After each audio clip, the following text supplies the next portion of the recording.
Loggerhead sea turtles and green sea turtles have also been recorded along both the Atlantic and Pacific coasts of Canada. And then there are the far rarer visitors to Canadian waters, the hawksbill sea turtles and Kemp's Ridley sea turtles. Both visit so infrequently that when they do make it to Canada, they often make the news. Perhaps one of the strangest sightings came in December of 2024. In the middle Welcome back to another reaction video. Ladies and gentlemen, if you're clicking for the first time and you care to know, my name is Onel. To my left is Thelma. Yeah. And to my right is Tercy. Yeah. Right. So the two T's. So it's T square here. Tekla is not around today. And today we're reacting to most surprising plants and animals found in Canada. Yeah, you want to see that. I think we did the most dangerous animals in Canada. Yeah, but this one is about plants and animals that you would not expect to see them in Canada. Everything in Canada is always surprising. That's a fact. I think you nailed it. And so without much yapping, let's just get in there and show you guys what will shock us in this video. You may or may not know that I am originally from Canada. Growing up, I spent all of my free time in the summer months looking for bugs, frogs, and snakes. But I always dreamed of spending time in a tropical jungle, somewhere that I felt would have the really interesting species. As an adult, I got that opportunity, spending... That place looked like the southern part of Cameroon, that forest. Like this is how you would expect to see places in the southern part of Cameroon and here in the center. I don't think that's in Canada. That should be in Asia or something like that. As an adult, I got that opportunity, spending over 10 years living in Ecuador and Indonesia. And I've since learned that many of the plants and animals that I thought could only be found closer to the equator actually also have representatives in Canada. Despite the fact that Canada does generally have a colder climate and much lower biodiversity than these tropical countries, I think not enough people, especially Canadians, appreciate the true variety of wildlife found within the country. So this week, we're taking a look at some of the surprising species found in Canada. Guys, that is our light. Seems as if the camera is still clear. Okay, let's keep kicking. Yeah.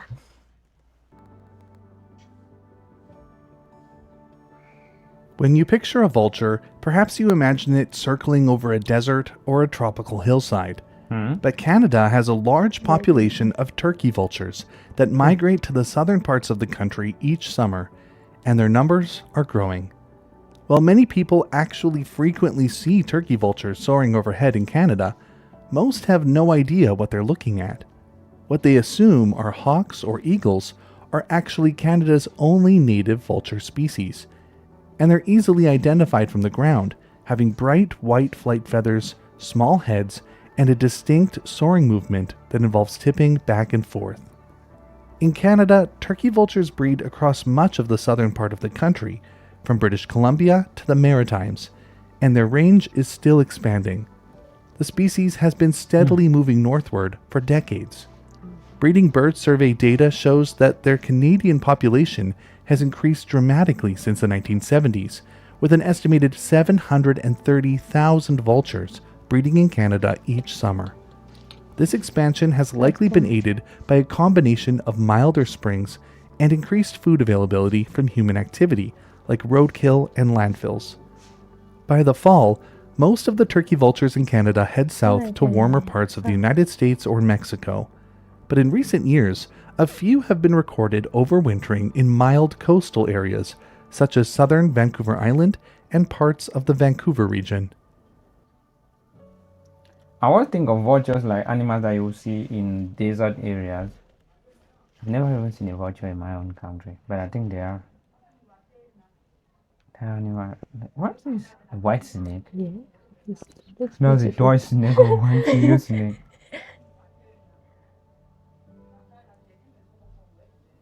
When you picture Canada, you might not think that the country would be home to a species of boa. Most species of these constrictors are found in jungles, deserts, and grasslands much further south. And while the idea of a wild boa species in Canada doesn't seem likely, this boa defies the stereotype. Its loose skin gives it its common name of northern rubber boa. Is it true that some people keep snakes as pets? Like they live in the same house with snake and treat them as pets? Literally play with a snake as a pet. If you are keeping a snake as a pet, please let us know. That would be the wildest thing I've ever heard.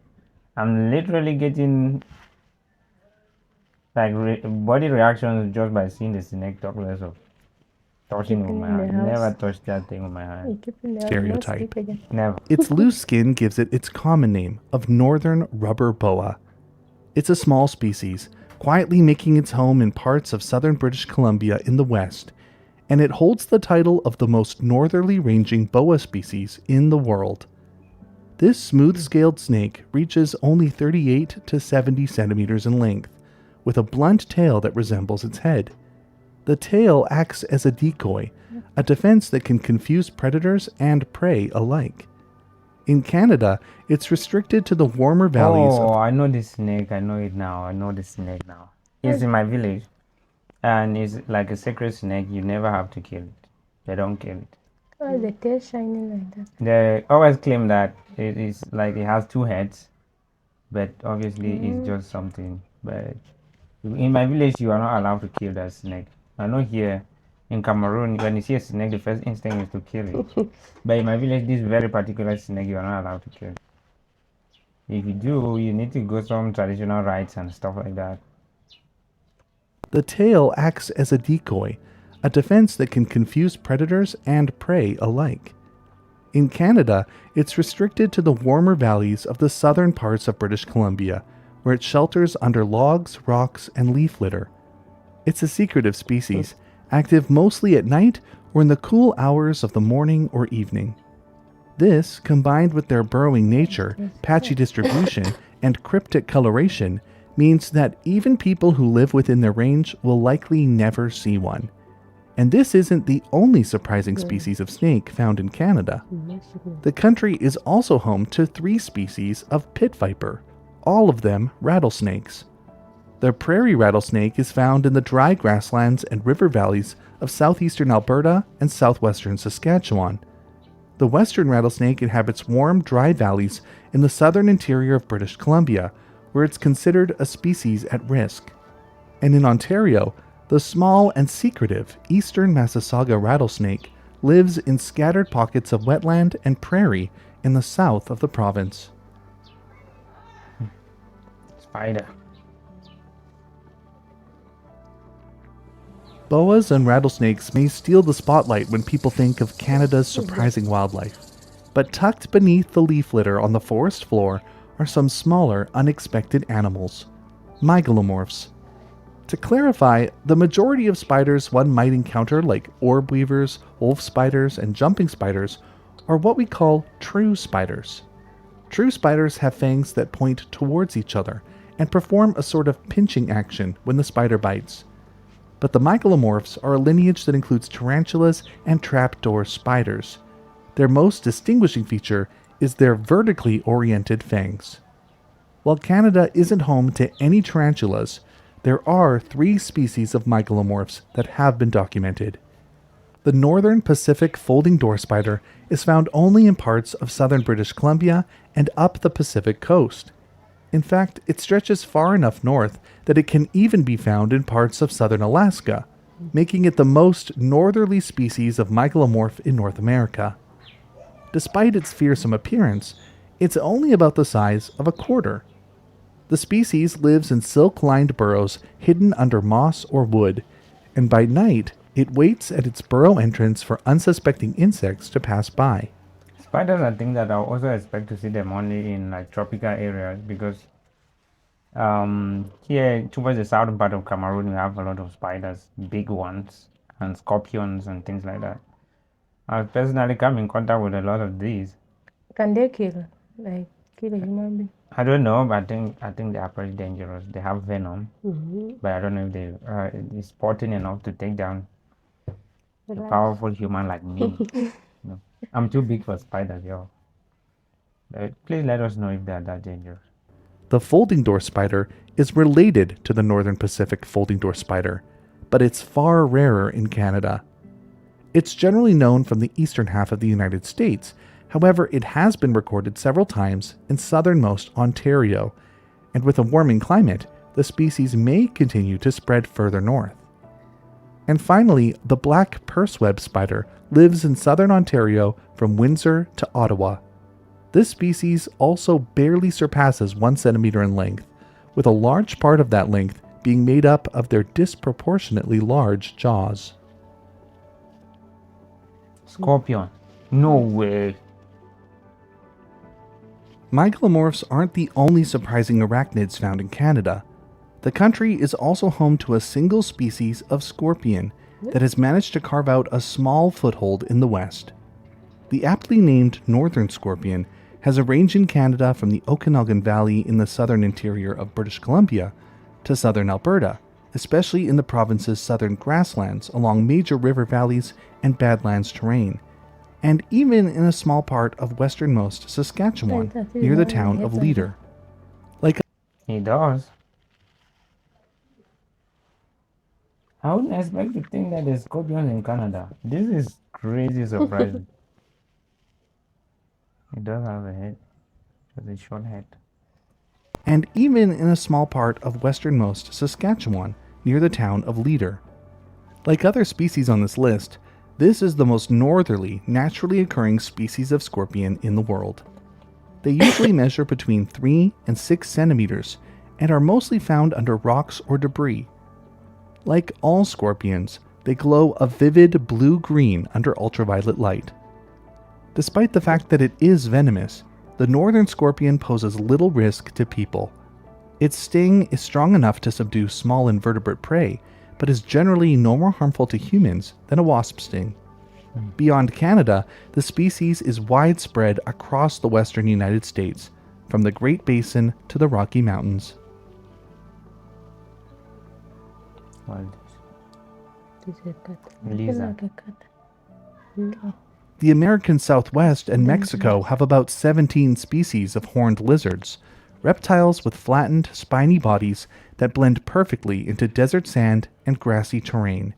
But 2 species of these unusual reptiles also live in Canada, occupying some of the country's driest and most rugged habitats. The more widespread of the 2 is the greater short-horned lizard.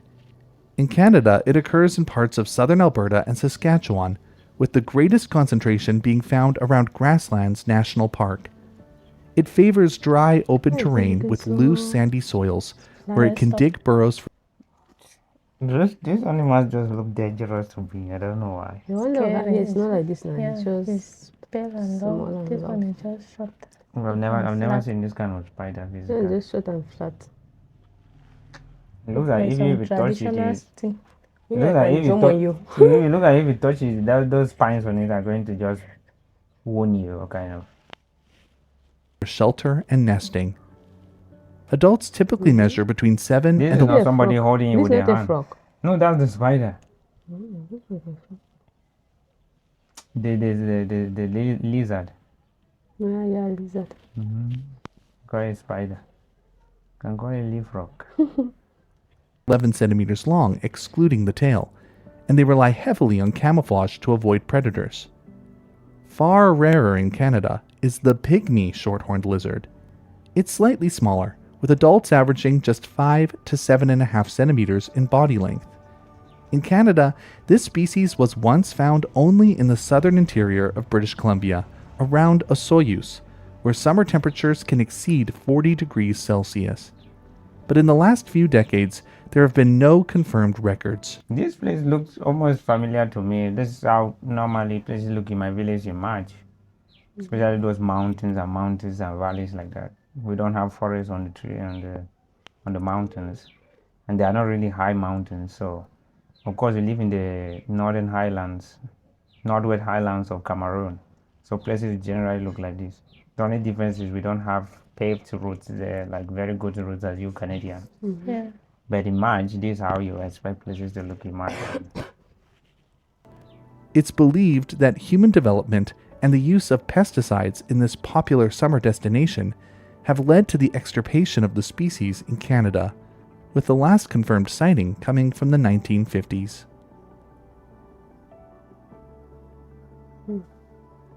What I is it? think that it was a plant. Cactus. The semi-arid western regions of the country are among the most diverse habitats in Canada. And this doesn't just include animals. There are also species of plant found in Canada that one might not expect, including 4 species of cacti. The most widespread is the brittle prickly pear, which grows in pockets In across my own village, this is a very, very sacred plant. It's very traditional. They don't just plant it anywhere, and it's believed to, like, they believe that it prevents thunder from striking the house. Yeah. We don't have it in our own compound, but people have it in their compounds, and it's very traditional stuff. So you cannot just plant it by yourself. You have to go get a traditional person to come plant it. Yeah. The most widespread is the brittle prickly pear, which grows in pockets across southern British Columbia, Alberta, Saskatchewan, and Manitoba, and even as far east as Ontario. In late summer, it produces bright yellow flowers that seem more at home in the deserts of the American Southwest. The other 3, the eastern prickly pear, the spiny star, and the Missouri foxtail cactus, are more restricted, found mainly in dry grasslands and rocky slopes in the southern prairies, British Columbia's interior, and the warmest parts of southern Ontario. These plants play an important role in the ecosystems that they grow in, providing food and shelter for native wildlife. Prickly pear flowers attract native pollinators, while their fruit is eaten by species like sharp-tailed grouse, deer mice, and pronghorn. Oh, wow. What are these? Orchids are also found in Canada. In fact, the country is home to over 60 species of wild orchid, with some capable of thriving in surprisingly cold climates. They can be found in a wide variety of habitats across the country, from forests to wetlands and rocky clearings. The fairy slipper is one of the most delicate, with a single pink and white flower that appears in spring in shaded coniferous woods across much of Canada.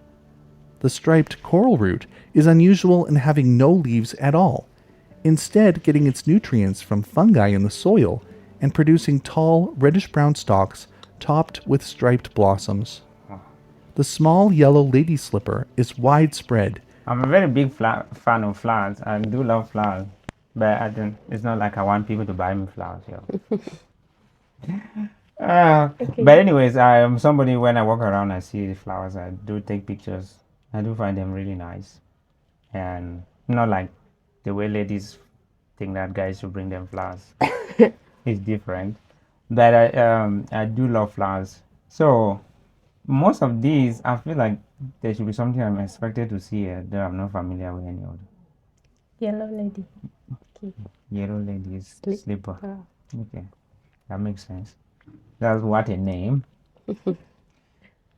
If I have a chance, then next I go to visit my parents, I'll take photos of tropical flowers and show you guys. Maybe you'll like them. Yeah. Topped with striped blossoms. The small yellow lady slipper is widespread, growing in damp meadows and forest edges from coast to coast, while the ram's head lady slipper is one of Canada's rarest orchids, found only in scattered sites in Ontario, Quebec, and parts of Atlantic Canada. Mouse. While there are many species of orchid in Canada, the country is home to only one single species. What a beautiful forest they have. One color tree, like Wait, the trees are the same. almost as if it's the same tree. Hold on. One species. Should be the same.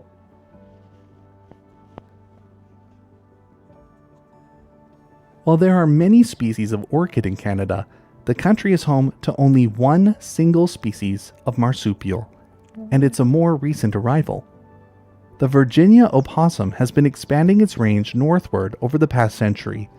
While it used to be restricted to the eastern parts of the United States, today it's found all the way north into southern Canada, and this journey has happened 2 different ways. In southern Ontario and Quebec, the expansion across the border is linked to both a warming climate and an increase in human population. Opossums are opportunistic omnivores, feeding on everything from insects and fruit to small animals and carrion. They also seek out garbage and pet food to feed, which helps explain why they have been so good at adapting to both rural and urban environments. The story on the West Coast is a little different.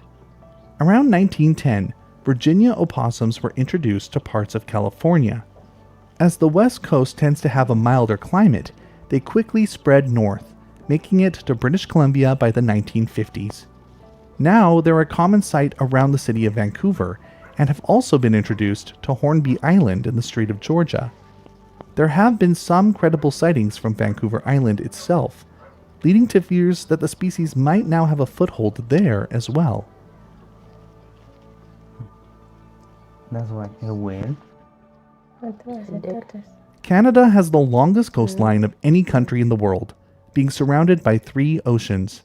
So it only stands to reason that there might be some surprising aquatic species found in its waters.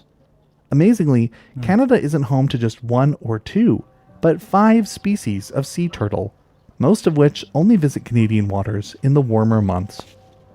The most frequently seen is the Sea turtle. Look at how big that thing is. Yes. I don't think Leatherback. like a stone. Look like a stone. leatherback sea turtle. This is the Yeah, largest yeah. turtle on Earth. Can some. Look at how tall that thing is. Look at 2 humans Yeah. beside it. They're not even reaching its height. I'm sure this is a joke. This is a joke. It's not possible. The most frequently seen is the leatherback sea turtle. This is the largest turtle on Earth, reaching over 2 meters in length and weighing as much as 700 kilograms. Every summer and fall, leatherbacks migrate into Atlantic Canadian waters, especially off Nova Scotia and Newfoundland, where they feed on swarms of jellyfish. They also turn up on the West Coast, though much less often. In fact, only 149 sightings have been documented in British Columbia since 1931, with the most recent record coming from July of this year, off the coast of Haida. Loggerhead sea turtles and green sea turtles have also been recorded along both the Atlantic and Pacific coasts of Canada. And then there are the far rarer visitors to Canadian waters, the hawksbill sea turtles and Kemp's Ridley sea turtles. Both visit so infrequently that when they do make it to Canada, they often make the news. Perhaps one of the strangest sightings came in December of 2024. In the middle of winter, a Kemp's Ridley sea turtle, the rarest species of sea turtle in the world, washed ashore on the Magdalen Islands in Quebec, marking the first record of this critically endangered species in the region. Ocean temperatures were unusually warm at the time, and it's believed that this drew it northward. When it washed ashore, it had only recently died, and it's thought to have succumbed to hypothermia. Do people catch these things and eat them? That when they say they're endangered like that, that means they have been over It's in killing. yeah, they have killed it a lot, and in that case that means they're either using it for something. What would somebody kill a tortoise like this for? If they're not eating what then? It's crazy. In the colder Gulf of St. Lawrence shortly after it arrived. Shark. Canada's vast coastline also supports nearly 30 species of sharks. While many of them are modest in size and seldom seen, some are rather unexpected. For example, the blue shark. Frequently seen in the Gulf of St. Lawrence and Bay of Fundy during summer and fall, this sleek hunter is likely the most common large shark in eastern Canadian waters, and sometimes they venture inland. In fact, blue sharks have occasionally been reported entering the lower St. Lawrence River, sometimes even reaching almost to Quebec City. Short-fin makos, which can exceed 4 meters in length, occasionally cruise the waters around Nova Scotia and the Grand Banks, drawn by deep water and abundant prey. While on the Pacific coast, the similarly sized salmon shark is commonly found, preferring the cold waters from California up to the Arctic. Of course, there's also the famous great white shark. Historical notes record encounters as far back as 1874, when a dory off Newfoundland was mauled, and tooth fragments embedded in its hull confirmed the presence of this massive species in Canadian waters. In recent years, sightings and strandings have become more frequent in Atlantic Canada, particularly in seal-rich zones like the St. Lawrence estuary. Despite the number of species of shark found off the coasts of Canada, human encounters with sharks are exceedingly rare. According to the Canadian Shark Attack Registry, documented injuries or attacks are few, and usually minimal in severity. In Atlantic Canada, there have been just 4 recorded cases of sharks attacking boats. 3 involved great whites, as confirmed by the tooth fragments left in the hulls. Despite their fearsome reputation, sharks are far less of a risk to people than we are to them. And that's it. That's huge. Thank you. How can you what's the difference between a shark and a whale? They look alike. I think that a shark is smaller, way smaller than a whale. Whale is like several times bigger than sharks. Those smaller whales sometimes are smaller than bigger sharks. But generally, averagely, whales are way bigger than sharks. Sharks also have those fins on their back. Those are fins. While whales do not have those fins. Whales are heavier and live in deeper waters. So, thank you so much for watching. We love you so much, Canada. Watch it next for the next coming video, which possibly should be the rarest animals in Canada. Yeah. So, see you in the next one.